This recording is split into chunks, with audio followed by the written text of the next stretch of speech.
Johnson ഓപ്റ്റിക്കൽസിൽ തിങ്കൾ, ബുധൻ, വെള്ളി ദിവസങ്ങളിൽ രാവിലെ 10 മുതൽ ഉച്ചയ്ക്ക് 1 മണിവരെ കണ്ണു ഡോക്ടറുടെ സേവനം ലഭ്യമാണ്. എല്ലാ ബ്രാൻഡഡ് ഫ്രെയിമുകളും ഇവിടെ ലഭ്യമാണ്. ഡ്രൈവിംഗ് ലൈസൻസിനുള്ള സർട്ടിഫിക്കറ്റുകൾ കൂടാതെ ഡോക്ടർമാർ നിർദ്ദേശിക്കുന്ന എല്ലാ തരം കണ്ണടകളും ജോൺസൺ ഓപ്റ്റിക്കൽസിൽ നിന്നും ലഭിക്കുന്നു. ജോൺസൺ കണ്ണട വ്യാപാരം, ഡിവൈൻ ആശുപത്രിക്ക് എതിർവശം, വടക്കാഞ്ചേരി.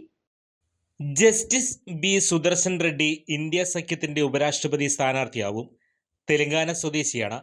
കോൺഗ്രസ് അധ്യക്ഷൻ മല്ലികാർജുൻ ഖാർഗെ പ്രഖ്യാപനം നടത്തി.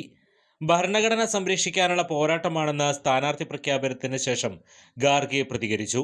ഐക്യകണ്ഠേനയാണ് ഇന്ത്യ സഖ്യം സുദർശൻ റെഡ്ഡിയെ തെരഞ്ഞെടുത്തത്. സുപ്രീം കോടതി മുൻ ജഡ്ജിയായ സുദർശൻ റെഡ്ഡി ഗോവയുടെ ആദ്യ ലോകായുക്ത കൂടിയാണ്. തമിഴ്നാട്ടിൽ നിന്നുള്ള CP രാധാകൃഷ്ണനെയാണ് NDA ഉപരാഷ്ട്രപതി സ്ഥാനാർത്ഥിയായി പ്രഖ്യാപിച്ചത്. ഇതോടെ ദക്ഷിണേന്ത്യയിൽ നിന്നുള്ള 2 പേർ തമ്മിലായിരിക്കും ഉപരാഷ്ട്രപതി സ്ഥാനത്തേക്കുള്ള മത്സരം. ആന്ധ്രാപ്രദേശിലെ കർഷക കുടുംബത്തിൽ ജനിച്ച സുദർശൻ റെഡ്ഡി 1971 ഒസ്മാനിയ സർവകലാശാലയിൽ നിന്ന് നിയമബിരുദം പാസ്സായത്. ആന്ധ്രാപ്രദേശ് ഹൈക്കോടതിയിൽ പ്രാക്ടീസ് ആരംഭിച്ച സുദർശൻ റെഡ്ഡി 1998 ഹൈക്കോടതിയിൽ സർക്കാർ പ്ലീഡറായും പിന്നീട് കേന്ദ്ര സർക്കാരിന്റെ അഡീഷണൽ സ്റ്റാൻഡിംഗ് കൗൺസിലായും നിയമിക്കപ്പെട്ടു. 1993 ആന്ധ്രാപ്രദേശ് ഹൈക്കോടതി അഡീഷണൽ ജഡ്ജിയായി ചുമതലയേറ്റു.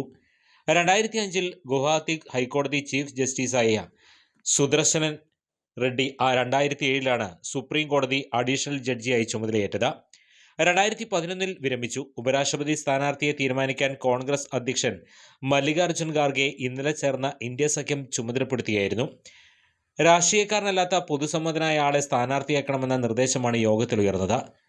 വിജയസാധ്യതയില്ലെങ്കിലും രാഷ്ട്രീയ മത്സരം വേണം എന്നത് തന്നെയാണ് പ്രതിപക്ഷത്തിന്റെ നിലപാട്. കൂടുതൽ വാർത്തകൾക്ക് ഞങ്ങളുടെ ചാനൽ സബ്സ്ക്രൈബ് ചെയ്യുക. ഫേസ്ബുക്ക് ഫോളോ അപ്പ് ചെയ്യുക. വാർത്തകൾ വേഗത്തിലറിയാൻ Anytime News.